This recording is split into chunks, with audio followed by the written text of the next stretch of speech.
Pero syempre bago po tayo dumako sa mga issue at mga may init na balita, dating gawi. Dito po muna tayo sa ating Food for the Soul and Food for the Spirit.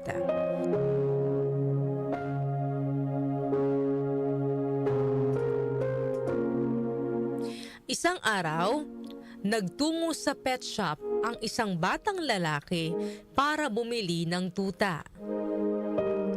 Pagpasok niya sa pet shop, 5 tuta agad ang sabay-sabay tumakbo palapit sa kanya. Pero may isang tuta ang nahuli at tila nahihirapang maglakad.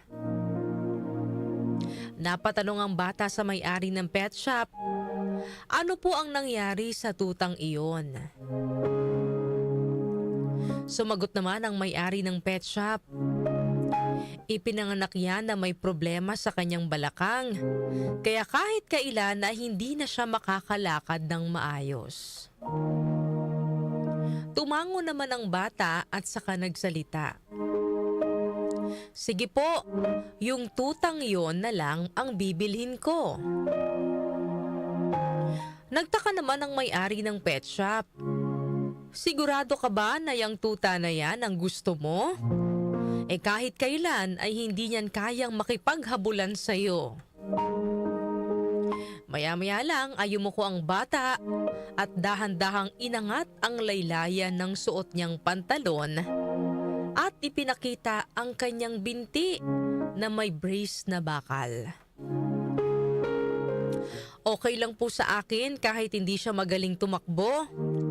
Ako rin naman po, hindi rin ako magaling sa takbuhan dahil sa binti ko.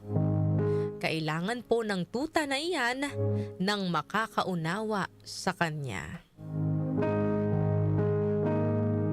Ano po ang aral na mapupulot po natin sa kwento natin ngayong umaga? Ang kwento pong ito ay nagtuturo po sa atin ng pagmamahal, pag-unawa at pagtanggap sa kapwa sa kabila po ng kanilang kakulangan. Wala po sa atin ang perpekto, mga kanyusik. Lahat po tayo may kanya-kanyang kahinaan, shortcomings, mga pagkukulang, mapa-physical man, emosyonal, or sa ating lakas at iba pa. Sabi nga, you can't have it all, mga kanyusik, no? Hindi po ibibigay ng Diyos sa isang tao ang lahat ng katangian. Kasi baka pag nangyari yun, hindi na tayo matututong lumingon sa Kanya. Hindi na tayo matututong lumingon sa ating kapwa. Baka magpapataasan na lang tayo. Yan ang ating gagawin, no? Kung sakaling lahat ng magagandang traits sa mundo ay ibibigay sa atin. Sa dami po ng problema na kinakaharap ng mundo, ang kailangan po natin sa panahon ngayon ay pag-unawa sa isa't isa. Sa halip na magbilang ng mga pagkukulang, punan po natin ang kakulangan ng bawat isa sa pamamagitan po ng pagtutulungan. Sa halip na husgahan ang hindi kayang gawin ng iba, mas mainam na tanungin po natin ang ating sarili, paano ako makakatulong sa kanya? Sabi nga po sa Romans chapter 15 verse 1, we who are strong ought to bear with the failings of the weak and not to please ourselves.